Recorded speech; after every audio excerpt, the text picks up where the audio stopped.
Dentro de nuestra segunda charla del día de hoy, miércoles 25 de octubre del 23, con la charla del doctor Omar Huiza, diagnóstico en endodoncia.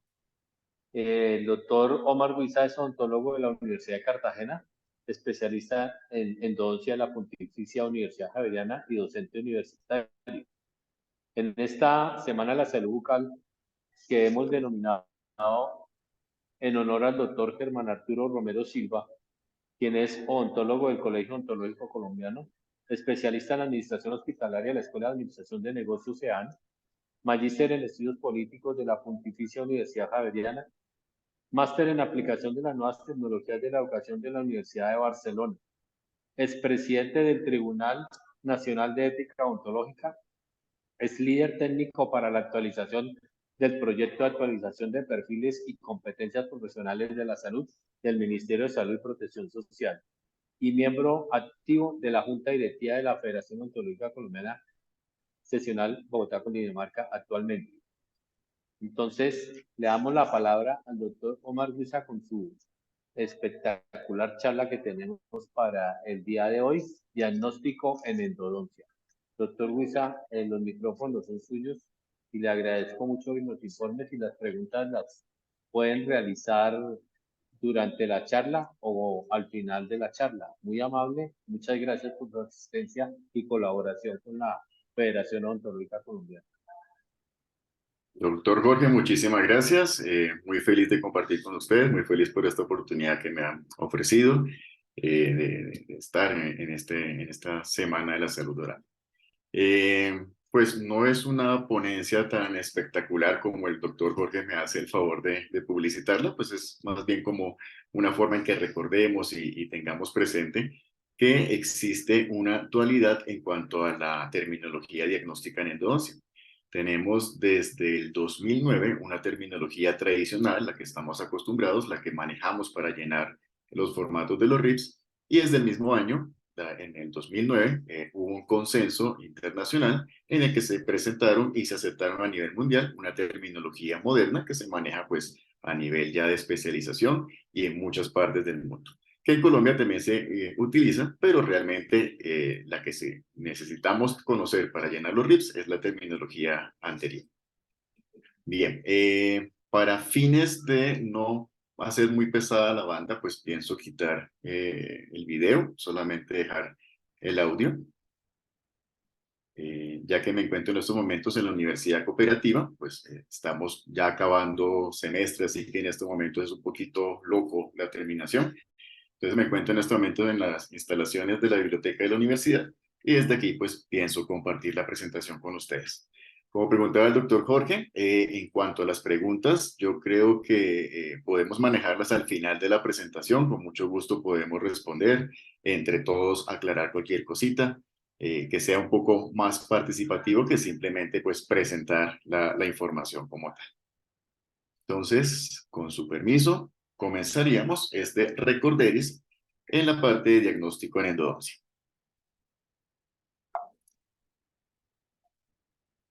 Bien, entonces cuando estamos llegando a realizar un diagnóstico en nuestros pacientes desde el punto de vista endodóntico, realizamos un checklist con el cual vamos teniendo en cuenta ciertos aspectos como es, ¿no? Está avanzando, como es la realización de la anamnesis, llenar adecuadamente un cuestionario, unas preguntas de tipo endodóntico, asimismo hacer una adecuada auscultación en el examen clínico y complementar la información con pruebas diagnósticas. En cuanto al cuestionario en endodoncia, las preguntas que le realizamos a nuestro paciente, tenemos que tener en cuenta cuáles son las características del dolor, hace cuánto comenzó ese dolor, si ha tenido variaciones, si se ha vuelto más intenso, si por el contrario ha disminuido, si este dolor aparece de forma espontánea o es provocado, y sobre todo si el paciente logra identificar cuál es el diente que le está molestando. Muy importante si el paciente lo identifica de forma visual o por el contrario cuando hace contacto con el dientecito al momento de ocluir o lo identifica presionando el diente con el dedo. Tener en cuenta que pues, los pacientes en muchas ocasiones nos pueden estar exagerando la sintomatología o por el contrario les puede dar un poco de vergüenza y nos ocultan información. Tener en cuenta que como lo decía en su momento el Dr. House, todo el mundo miente y muchas veces tendremos que preguntar la misma pregunta de diferente forma para lograr hallar la verdadera respuesta y lograr así llegar a un diagnóstico adecuado. Cuanto al examen clínico, vamos a recordar que este examen clínico se puede manejar de forma extraoral y de forma intraoral. Vamos a identificar qué características presenta nuestro paciente, qué asimetrías y qué podemos hallar que nos pueda llamar mucho la atención para pues, así determinar el diagnóstico. Identificar las características de los tejidos blandos, presencia de caries, estado de las restauraciones, identificar lesiones no cariosas y si tenemos fístulas, pues identificar de dónde provienen estas fístulas. Tenemos algunas pruebas que nos ayudan a identificar estas cuestiones, como es la palpación que realizamos comprimiendo la cortical ósea contra la raíz del dientecito que estamos examinando y así el paciente nos identificará si presenta molestia o no. Hacer prueba de la percusión para identificar cómo se encuentra el estado del ligamento periodontal, principalmente en el tercio apical, que es la parte que comprende el área de endodoncia. Hacemos la percusión vertical en el borde incisal o en la cara oclusal del diente que estamos examinando y el paciente nos identificará si siente alguna molestia al compararlo contra un diente control. Asimismo, la prueba de la movilidad, que es más del área de periodoncia, pero en endodoncia nos brinda mucha más información, asimismo como es el sondaje. Siendo estos exámenes periodontales, nos ayudan a nosotros en endodoncia para identificar cómo se encuentra el ligamento periodontal y sobre todo cuando en ese sondaje identificamos lecturas muy profundas, muy raras, que no hacen parte de un surco en normalidad. Entonces, estas lecturas muy profundas, únicas, pueden estar evidenciando algún tipo de fisura o fractura vertical en la raíz del diente que estamos examinando. La gran mayoría de las veces, este punto único de lectura profunda, muy raro, que no pertenece a la normalidad del paciente, está asociado a algún tipo de afectación en la estructura de la raíz. En cuanto a las pruebas diagnósticas, vamos a recordar que hoy día hablamos de pruebas de sensibilidad pulpar, anteriormente conocidas como pruebas de vitalidad. Ya no queremos saber si el diente está vivo o no, sino que si responde a estas pruebas de sensibilidad que nos ayuda a identificar el estado de ese tejido pulpar. La prueba más común que hacemos con mayor frecuencia es la prueba térmica con frío, en la que utilizamos gases comprimidos fríos que congelan una pequeña mota de algodón y la aplicamos sobre la superficie de un diente para identificar si el paciente le molesta o no le molesta. Anteriormente esta prueba se realizaba con hielo, pero el hielo se derrite y el agua fría puede contactar los dientes vecinos y por lo tanto nos va a dar una lectura falsa. Entonces utilizamos estos gases comprimidos con una motica de algodón, previamente aislamos el diente con vaselina o si sea con la saliva del paciente para que no se quede pegada, hacemos contacto y verificamos si el paciente presenta o no sintomatología. Igualmente tenemos las pruebas térmicas con calor, donde utilizamos una barra de gutapercha, la que calentamos al mechero, y previamente tenemos aislado nuestro dientecito con vaselina o con aislamiento absoluto, de manera que no se vaya a quedar pegada la barra de gutapercha y así no le generemos mayor estrés al paciente. De igual forma tenemos la prueba eléctrica con un vitalómetro que va a despedir una pequeña corriente eléctrica controlada en la superficie del diente, facilitado el proceso por medio de un medio acuoso como es el gel del fluoruro que utilizamos comúnmente en la consulta odontológica. Entonces, este dispara una pequeña corriente que va a generar un estímulo en el diente y el paciente nos dirá si molesta o no molesta. A su vez, la prueba cavitaria, en la que estimulamos la dentina expuesta por medio de algún instrumento que presente filo, o en su defecto, una pequeña fresita por la parte palatina, por donde no se vea el surco que estamos realizando, que genera estímulos sobre esos túbulos dentinales. Y finalmente, si vemos el tejido pulpar producto de un traumatismo, producto de una desfocalización muy profunda y encontramos tejido pulpar, hacemos una estimulación directa directamente sobre el tejido pulpar para generar dolor en el paciente y que nos evidencie cómo se encuentra ese tejido. Y si contamos con algo más de medios económicos o obtenemos el apoyo de algún estudio académico, podemos hacer estudios de oximetría de pulso o flujometría de láser Doppler y así evidenciar cómo se encuentra la circulación y la oxigenación de ese tejido pulpar que estamos estudiando.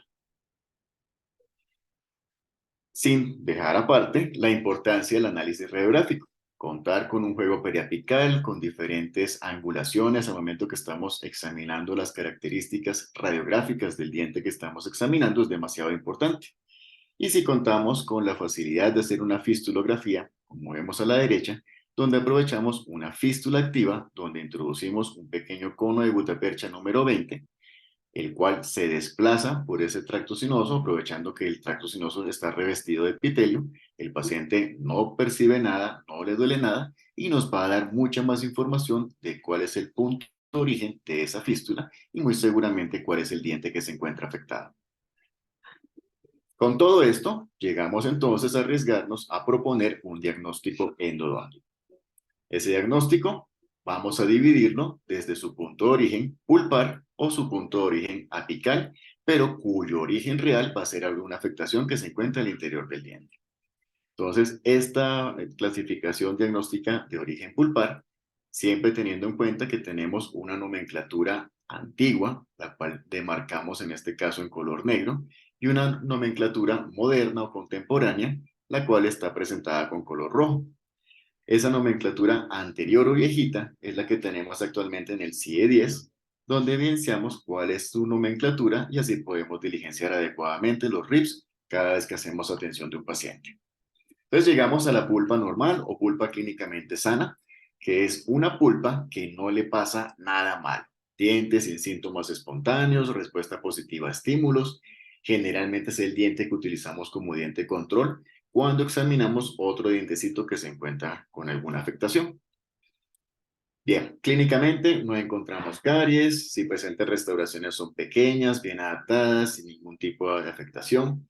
Esto patológicamente vamos a ver que el diente conserva su estructura normal. Su tejido pulpar se encuentra en buenas condiciones. Clínicamente son esos dientes bonitos, hermosos en nuestros pacientes que vemos que no presentan ningún tipo de anormalidad, que muchas veces vemos en los artistas, influencers, todo eso, que nos da a entender que se encuentra en una armonía y que no presenta ningún tipo de alteración. Así más o menos como Megan Fox, que realmente no tiene ningún daño, no tiene nada malo, lo único malo es que no nos conocemos personalmente. Bien, radiográficamente evidenciamos la normalidad de cuanto a la estructura de los dientecitos, vemos la radiopacidad normal de esos dientes y no vamos a encontrar nada que nos llame la atención desde el punto de vista patológico.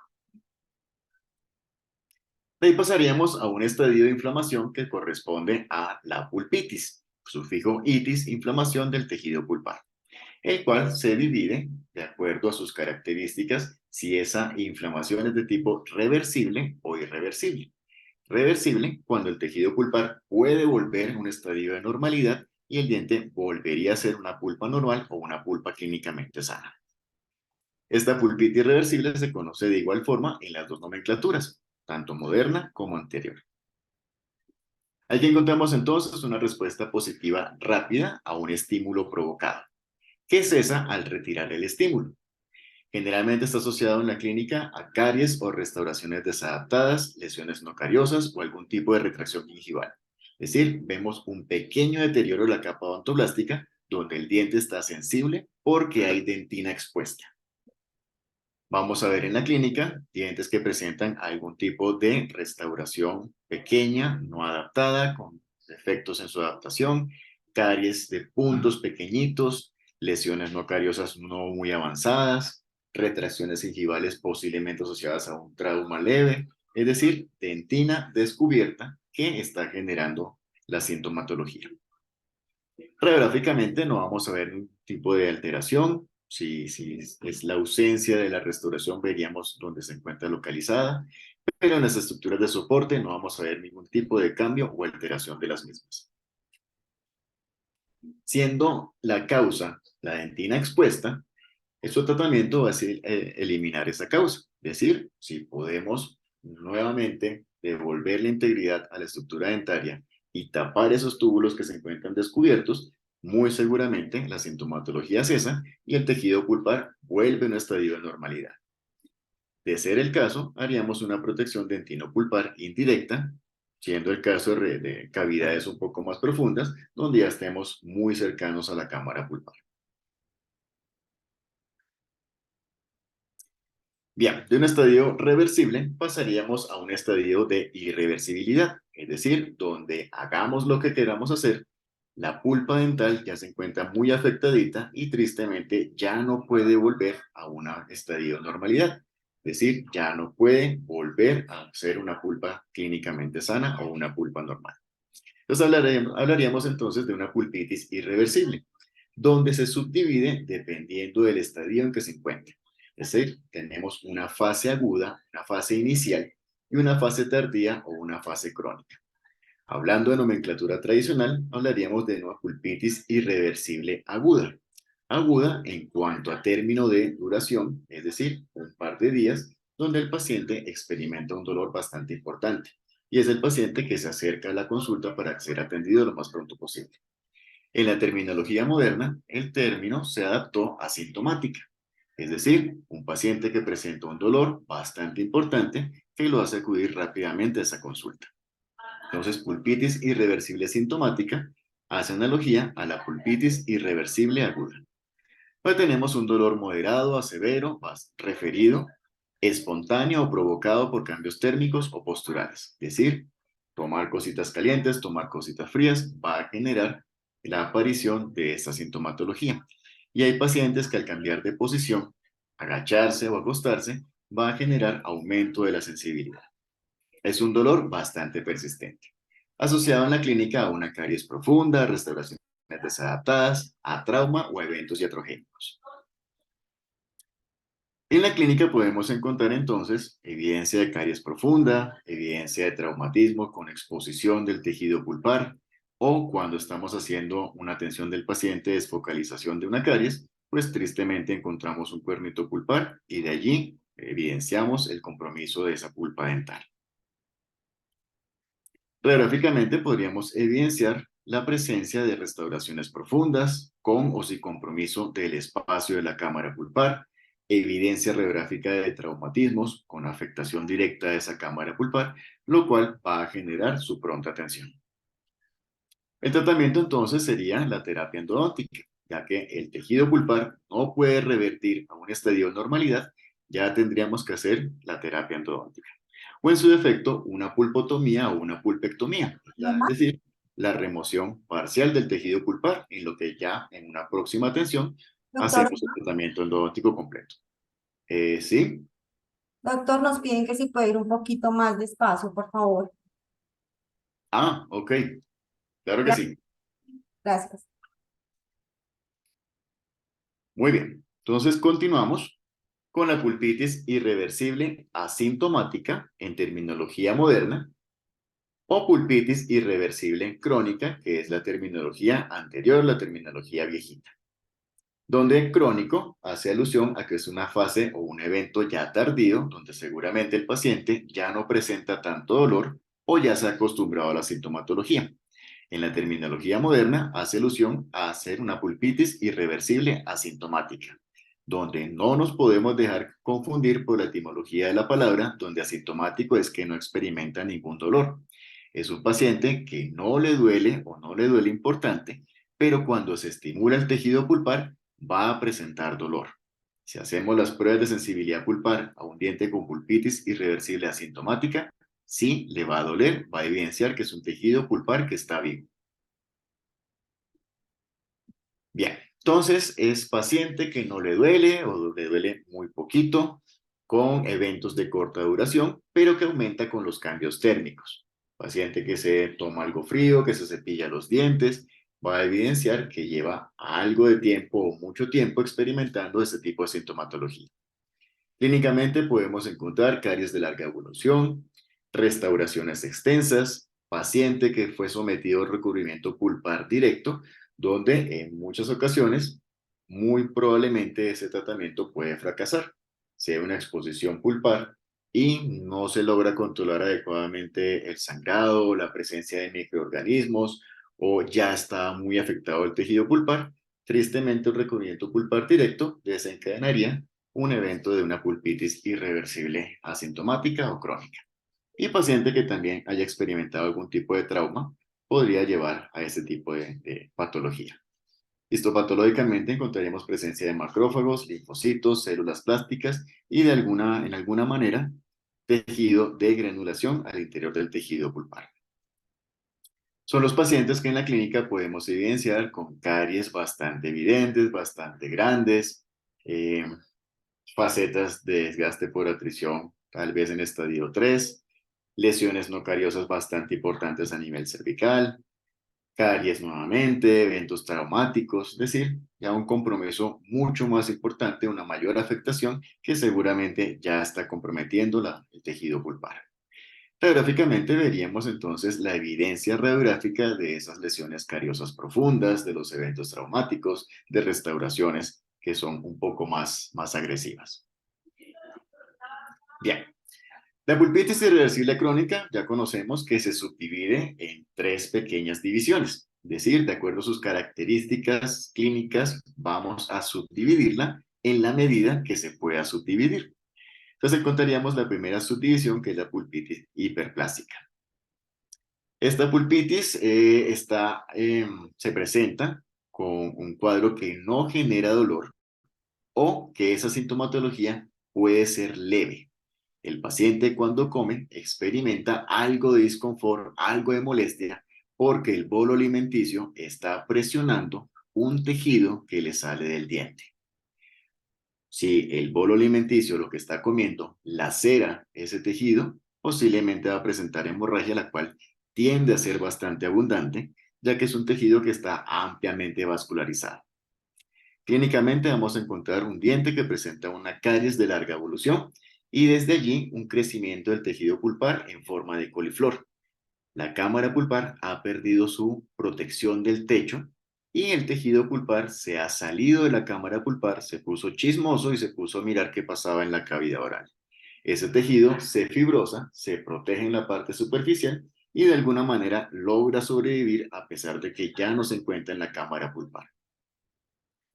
En la clínica encontraríamos esto: pacientes que presentan un crecimiento tisular desde adentro del diente, el cual en muchas ocasiones presenta esta formita multilobulada como de coliflor y que de alguna forma se está protegiendo y no es afectada cuando el paciente come.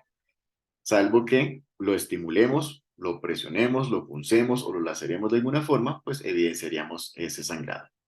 Sí, es muy importante revisar que ese crecimiento viene de dentro del tejido pulpar y que no es la proyección o la imaginación de tejido gingival que proviene de la falencia o carencia de alguna de las paredes de ese diente.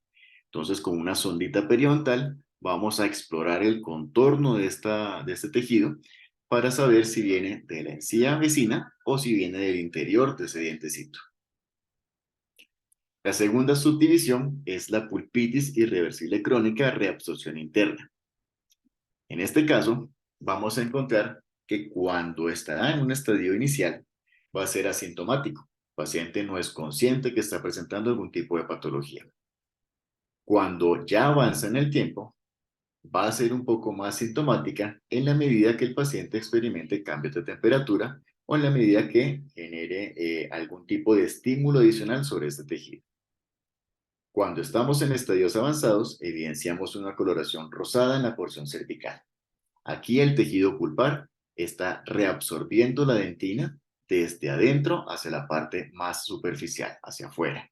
En la medida que se pierde estructura dentaria, se trasluce lo rojito del tejido pulpar. Es allí cuando la parte cervical empieza a tomar esta coloración rojiza. Cuando finalmente ya hay una exposición franca del tejido pulpar, es cuando el paciente ya se vuelve totalmente sintomático y pues lamentablemente cuando llegamos a estos estadios tan avanzados, muy seguramente el diente ya de tan poca estructura dental remanente, pues no será restaurable. En la clínica pues veríamos algo así: dientes que presentan algún tipo de coloración rojiza en la porción cervical, producto de la disminución de la densidad de esa pared de dentina. Se ve rosadito porque se trasluce el tejido pulpar. Y como vemos a la derecha, cuando ya se expone el tejido pulpar es cuando el paciente se vuelve totalmente sintomático, pero muy seguramente ya se ha destruido demasiado esa estructura dentaria. Radiográficamente vemos esto: una pérdida de la continuidad del espacio de la cavidad pulpar, donde se deforma ese conducto y vamos a ver una forma redondeada, ovalada, al interior de esa cavidad pulpar, sea a nivel de la raíz en el conducto o más cerca de la cámara pulpar en la porción cervical. Estos dientes, cuando son detectados a tiempo y las lesiones no son tan amplias, pues se puede hacer tratamiento endodóntico y muy seguramente conservamos la estructura dentaria. Pero cuando ya son lesiones muy grandes que han comprometido demasiado la estructura de la raíz, pues tristemente, como mencionaba, ya no podrán ser restaurables. Y la tercera subdivisión de la pulpitis irreversible crónica es la degeneración pulpar calcificante progresiva.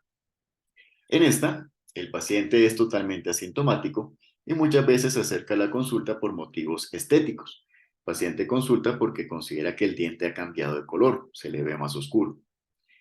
Clínicamente podemos notar que sí presenta un tono un poco más marfil, pero el diente no ha cambiado de color. Lo que tenemos es un aumento en la densidad de las paredes de dentina, lo cual hace que el diente ya no sea tan traslúcido como era anteriormente. Al no penetrar fácilmente la luz, el diente se vuelve más opaco. Eso hace que el paciente lo identifique como que hubiera cambiado de color. Si pudiéramos desgastar ese diente y tener un espesor de paredes de dentina como de los dientes vecinos, veríamos que el diente no ha cambiado de color y que se asemeja a los dientes adyacentes. Bien, entonces las pruebas de sensibilidad pulpar para estos dientes van a ser un poco más retardadas. Seguramente serán positivas, pero se demoran más en generar el estímulo porque tienen que atravesar paredes de dentina mucho más gruesas para llegar al tejido pulpar. Clínicamente podemos evidenciar restauraciones grandes, posiblemente profundas. El paciente nos puede contar que sufrió algún tipo de traumatismo o va a ser pacientes que por la fisiología de la deposición de dentina, eh, seguramente vamos a encontrar paredes de dentina mucho más gruesas.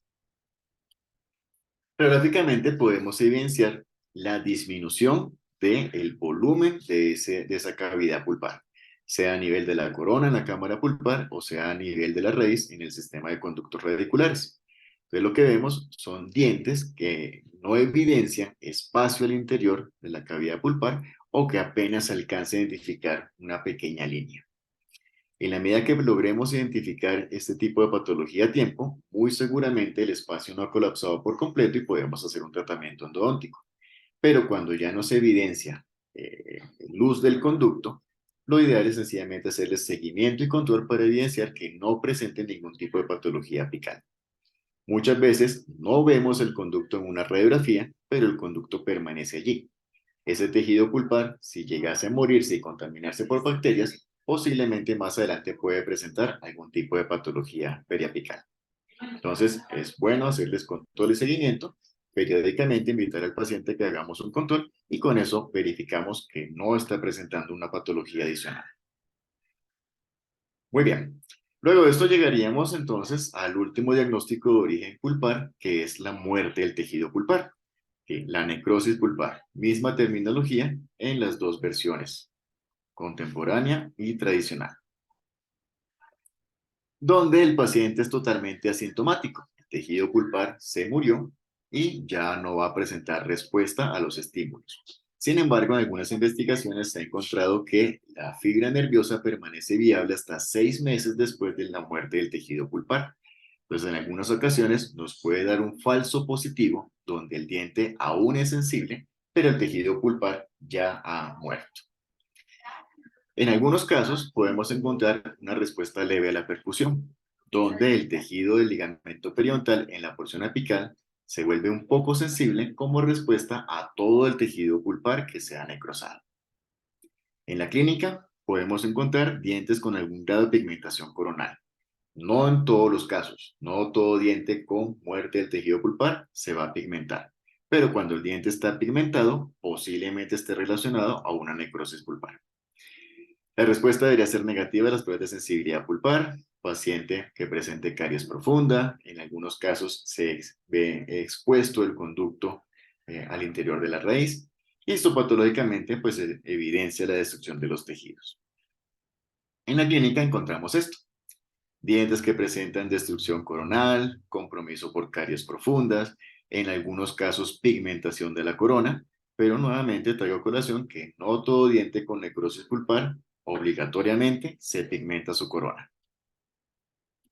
Y radiográficamente, pues vamos a ver la evidencia radiográfica de la presencia de una caries profunda o restauraciones que comprometieron en algún momento el espacio de la cavidad pulpar, pero aún no vemos compromiso del área periapical.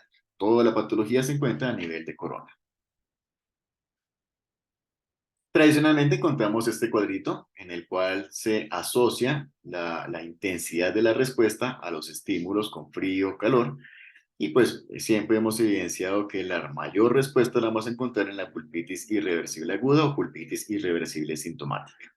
Todo esto va a depender del umbral de dolor y nivel de tolerancia de cada paciente y de la correcta realización de las pruebas de sensibilidad pulpar. Continuaríamos entonces con la clasificación diagnóstica apical o periapical, cuyo origen se encuentra a nivel del interior del diente. Algo pasó con el tejido pulpar para que hubiese una manifestación de tipo apical. El primer diagnóstico sería la periodontitis apical aguda, en terminología tradicional, aguda, donde encontramos un cuadro de aparición pronta de 1 o 2 días. Y su analogía en la terminología moderna es la periodontitis apical sintomática, es decir, un paciente que presenta un dolor de corta evolución, 1 o 2 días, es el paciente que no durmió la noche anterior y a primera hora de la mañana nos está tocando la puerta del consultorio para que le atienda. Es un dolor localizado, severo el contacto, donde el paciente lo describe como que el diente se le quiere salir, el diente se le creció, el diente quiere escapar de la boca. En la clínica encontramos una respuesta positiva a la percusión y a la palpación importante y en algunos casos, dependiendo del compromiso del ligamento periodontal, una posible movilidad. Vamos a encontrar bacterias al interior del diente que en algunos casos pueden llegar hasta el ápice y generar ese estadio de inflamación. Radiográficamente vamos a evidenciar, dependiendo del caso, el ensanchamiento del espacio del ligamento periodontal en el tercio apical, donde se evidencia compromiso de ese ligamento periodontal, acúmulo de exudado en esa porción, en ese pequeño espacio, que es lo que va a generar en el paciente tanto dolor, tanta molestia. Ya dependiendo de la fisiología del huesito de ese alveolo, podríamos ver o no comprometida la densidad de la lámina dura. En la gran mayoría de los casos, evidenciamos la lámina dura, ensanchado el espacio del ligamento periodontal, y eso nos explicaría por qué el paciente le está presentando la molestia, independiente si ese diente presenta o no tratamiento endodóntico anteriormente. Continuaríamos con la periodontitis apical crónica en la terminología tradicional y la periodontitis apical asintomática en la terminología moderna. Asintomática en cuanto que el paciente no presenta dolor.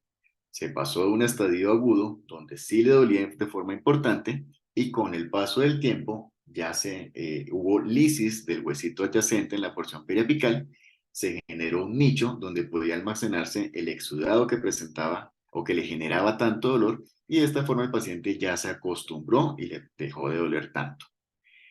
Esta periodontitis apical crónica, terminología tradicional, siempre tiene que ser subdividida por la evidencia visual de presencia de supuración o no supuración. Si presenta supuración, hablaríamos de una periodontitis apical crónica supurativa, y si no hay esa evidencia, sería una periodontitis apical crónica no supurativa.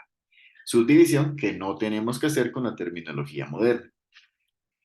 En estos casos, el paciente es asintomático, puede cursar muchos años de su vida y no enterarse que presenta este tipo de patología. Podría presentar una fístula intraoral o en algunos casos, en el peor de los casos, una fístula extraoral. La respuesta va a ser negativa a la percusión y a la palpación. Sin embargo, en la percusión, muchos pacientes reportan que aunque no le duele, lo siente diferente al diente control. Es decir, lo siente raro o lo siente sin alma, lo siente vacío, lo siente hueco. Esto ya nos da una respuesta positiva. Cualquier respuesta diferente a lo siento igual al diente control, ya inmediatamente nos da a sospechar que es una respuesta positiva que nos llegaría al diagnóstico de este tipo de periodontitis. En la clínica entonces veríamos presencia o no de una fístula activa, presencia o no de exudado. Radiográficamente vamos a evidenciar una destrucción del huesito adyacente al área periapical. Todo este componente supurativo, todo ese pus que tenemos ahí almacenado, todo ese medio ácido va a hacer la afectación del huesito y por lo tanto vamos a encontrar esas imágenes radiolúcidas características de la periodontitis que ya lleva bastante tiempo cursando. Si tenemos ese tracto fistuloso abierto, aprovechamos para introducir un conito de gutapercha número 20, que no va a lesionar al paciente, y hacemos una fistulografía para confirmar el origen de ese tracto fistuloso. Bien, encontramos ahora los abscesos, el cual en la terminología tradicional es el absceso periapical agudo y en la terminología moderna es absceso apical agudo.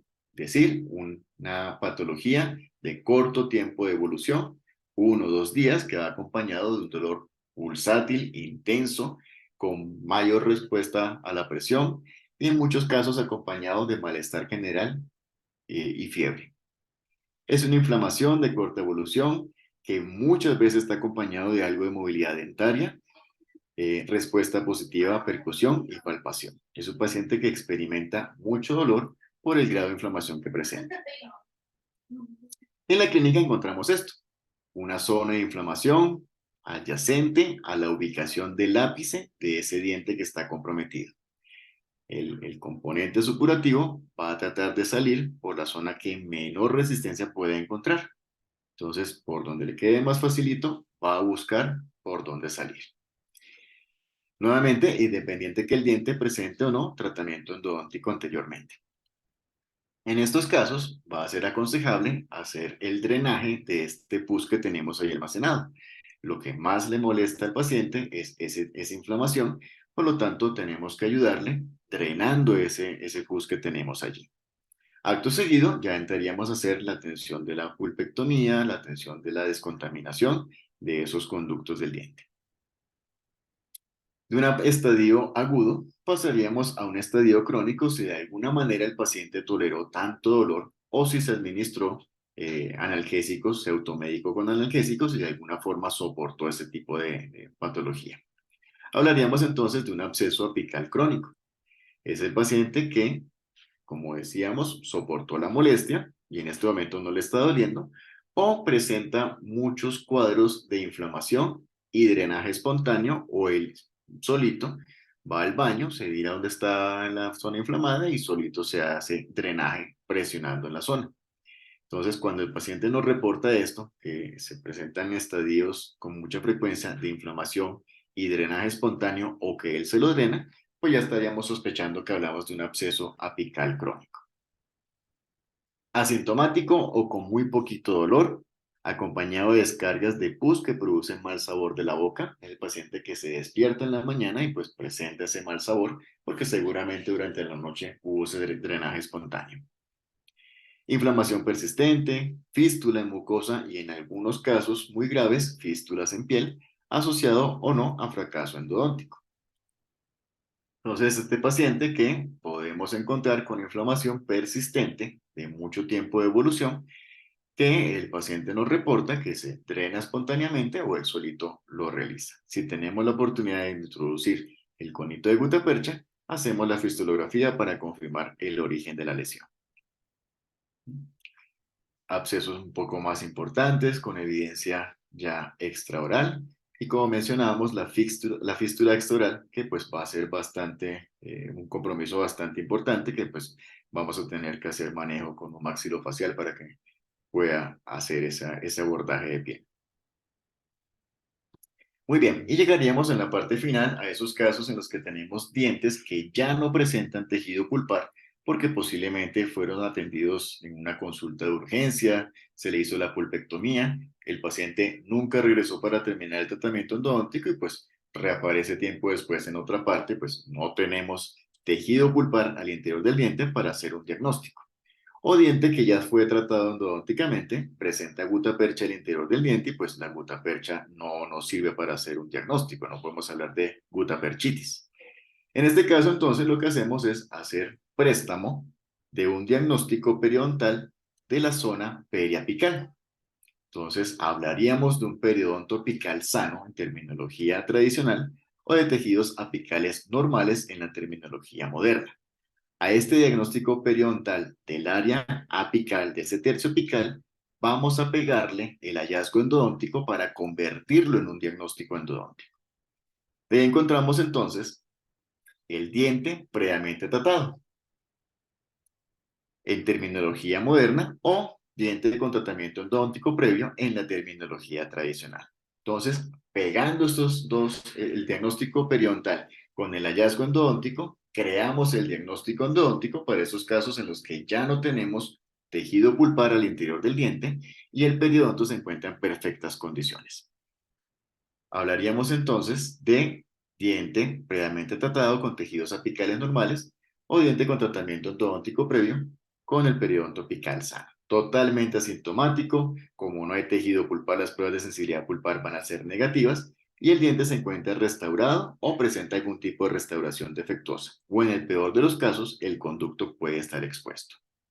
Son aquellos dientecitos que presentan tratamiento endodóntico. Vemos la evidencia radiográfica, la opacidad del material de obturación endodóntico, que se encuentra en buenas condiciones, diente bien restaurado y el periodonto se encuentra muy bien, no tiene ningún tipo de afectación. Por el contrario, podemos encontrar dientes que presentan tratamiento endodóntico en buenas condiciones del tratamiento, pero no se ve tan bonita la restauración. Podemos evidenciar zonas radiolúcidas adyacentes a la restauración que podemos asociar con gaps en la interfase de la restauración con el diente y que por allí pueden estar filtrando bacterias contaminando la gutapercha al interior del conducto.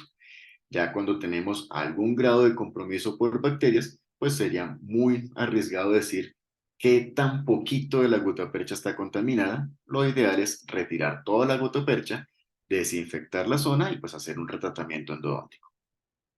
O por el contrario, dientes que han perdido totalmente la protección coronal, lo que expone totalmente la gutapercha a la cavidad oral y por ende evidenciamos que está totalmente contaminado.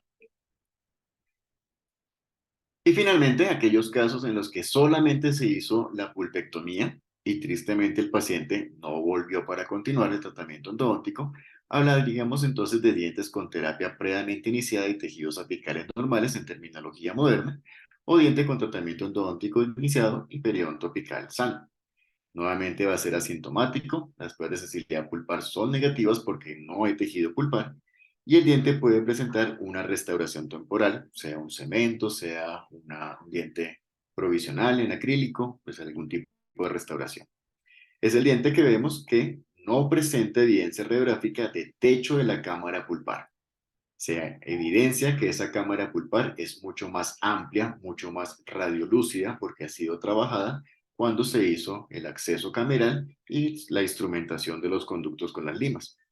Incluso en algunos casos podemos evidenciar que se ve mucho más nítido, mucho más amplio el espacio de los conductos que al compararlo con los dientes adyacentes. Y nuevamente el periodonto se ve en buenas condiciones. Por último, tenemos nuestro hijito adoptivo, que es la osteitis condensante, es una condición periapical, la cual es consecuencia de algo que le pasó al diente desde el punto de vista endodóntico. En la osteitis condensante, misma terminología en las dos versiones de diagnóstico, encontramos un paciente asintomático que seguramente nunca se ha enterado que presenta y lo encontramos en un examen radiográfico de rutina. Entonces, algo le pasó al diente, pudo presentar una pulpitis, pudo presentar una periodontitis, un absceso, algún evento traumático que estimuló las células productoras de hueso adyacentes al periápice del diente comprometido y ese estímulo generó que estas células productoras de hueso generaran un hueso mucho más denso, mucho más radiopaco. Generalmente aparecen personas jóvenes alrededor de los ápices de dientes mandibulares, muy comúnmente a nivel de molares mandibulares, y en la respuesta del hueso a una irritación pulpar. Radiográficamente lo evidenciamos así: zonas radiopacas adyacentes al ápice de un diente al que le sucedió algo como un estímulo endodóntico que se reflejó en la producción de huesito mucho más denso en la porción periapical. Entonces, como es consecuencia de algo que le pasó endodóntico a ese diente, encontramos dentro de la clasificación diagnóstica endodóntica, aunque realmente no es una patología endodóntica. Muy bien, para complementar entonces, cuando llevo este tipo de presentación a las clases en pregrado y posgrado, pues a mí me gusta dividir el tablero en dos secciones. Del lado izquierdo tenemos el diagnóstico pulpar, con su clasificación moderna en rojo y la clasificación tradicional o viejita en negro. Y del lado derecho, la clasificación apical, siempre teniendo en cuenta que el origen de esa afectación apical viene del pulpar, es decir, hemos cursado por una necrosis pulpar. Y por último, pues pegadito nuestro hijito adoptivo, la osteitis condensante, que es la misma terminología en las dos versiones diagnósticas. Entonces a mí me gusta tener este tablero, este mapa de la clasificación diagnóstica, haciendo la analogía entre las dos versiones, moderna y tradicional. Porque generalmente cuando llenamos los RIFs tenemos que usar terminología tradicional y si solamente comprendemos la terminología moderna, pues muchas veces no vamos a encontrar los términos adecuados.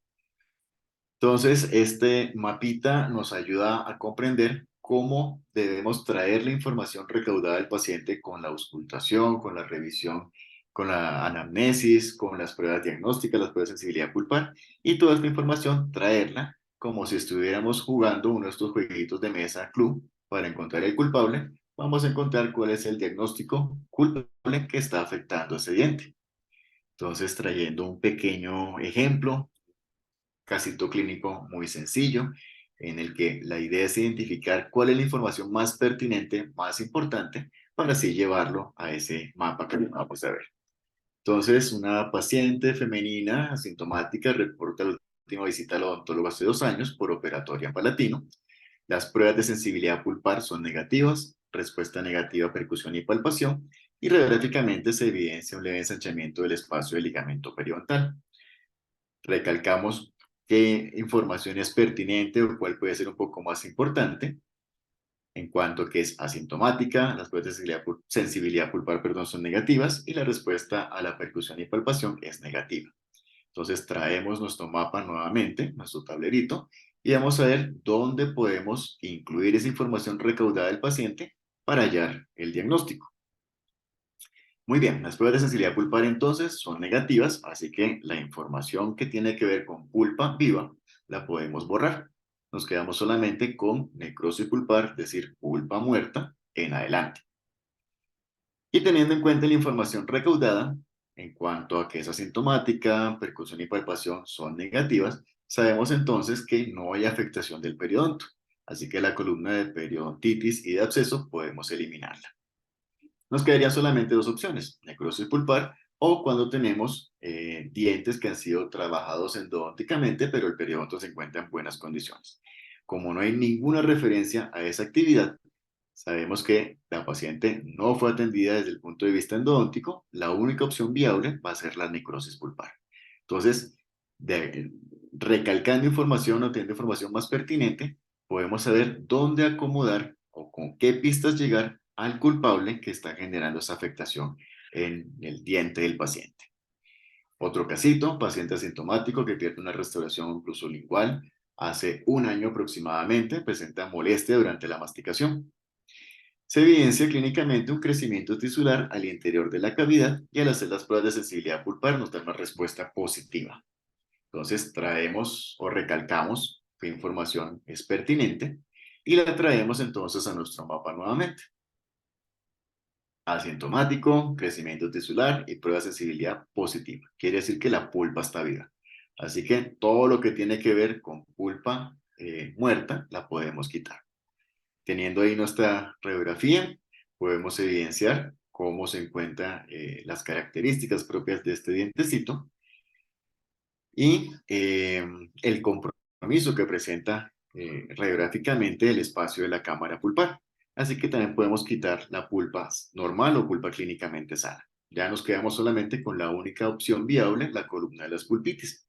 Y de acuerdo a sus características, vamos a saber que esa inflamación del tejido pulpar no es de tipo reversible, así que podemos eliminarla también.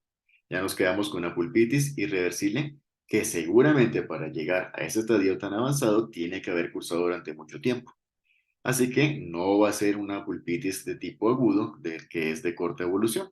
Nos quedamos con una pulpitis irreversible crónica en terminología tradicional o pulpitis irreversible asintomática. Si por sus características podemos subdividirla en alguno de los tres hijitos que tiene esa pulpitis irreversible crónica, pues intentaríamos hacerlo. Y ya que presenta un crecimiento tisular, hablaríamos de una pulpitis hiperplástica. Entonces, una pulpitis irreversible crónica, pulpitis hiperplástica en la terminología tradicional o pulpitis irreversible asintomática en la terminología moderna, que pues nos da a entender o a llegar al diagnóstico de una forma más rápida. Bien, ya para terminar, quiero traer a colación una investigación que se manejó como monografía aquí en la Universidad Cooperativa de Colombia, en la Facultad de Odontología, que hace relación a la frecuencia y uso de la nueva terminología diagnóstica en endodoncia en Colombia en cuanto a las publicaciones presentadas entre los años 2010 y 2020, que fue realizada como monografía, pues como consecuencia que estábamos en pandemia en ese momento, entonces se hizo una investigación respecto a las publicaciones durante esos 10 años. Eh, Se reunieron estas investigaciones y se pudo encontrar que en el 67% de las publicaciones se utilizaba terminología moderna, 22% terminología tradicional y un 11% en la que se usó de forma mixta. Se combinaron las dos terminologías.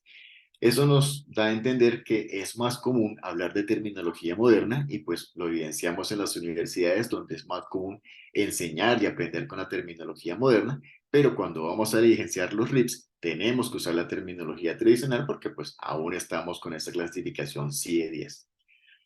Desde el 2019 se ha presentado la clasificación CIE 11, pero al analizarla vemos que es más que todo para hacer estudios de morbilidad y mortalidad, donde pues todavía se respeta la clasificación diagnóstica de odontología para CIE 10. En la actualidad, la idea sería promover el uso de ambas terminologías hasta cuando finalmente ya podamos hacer el diligenciamiento de los RIPS con la terminología moderna. Y así pues estemos en mismas condiciones con las demás comunicaciones a nivel internacional. Presento acá entonces la bibliografía de esta ponencia que puede ser consultada en cualquier base de datos. Y mis datos de contacto, mi correo, al cual pues con mucho gusto podría colaborarles en cualquier sentido en esta parte de clasificación diagnóstica. Entonces, con eso termino mi presentación y pues quedo pendiente de qué preguntitas pueda tener el público.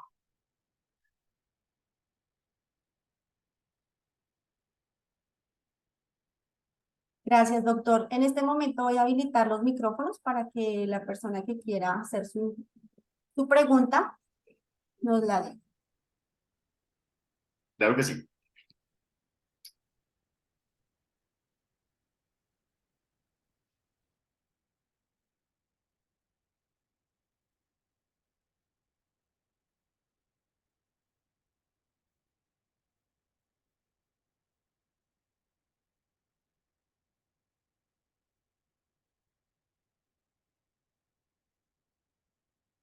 No sé si están preguntando algo, no escucho.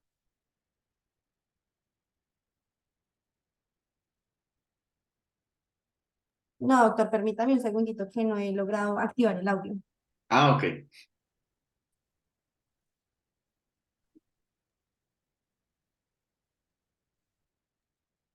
Ahora sí.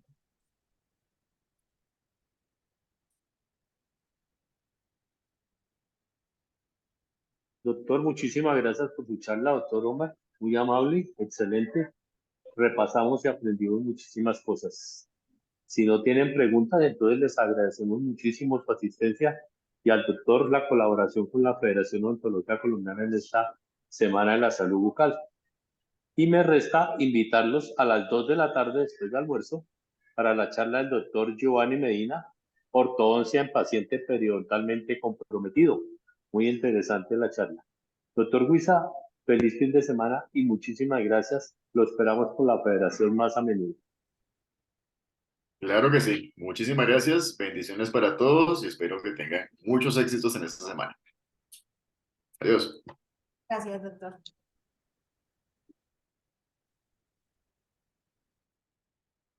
Una hueva, porque no pregunta.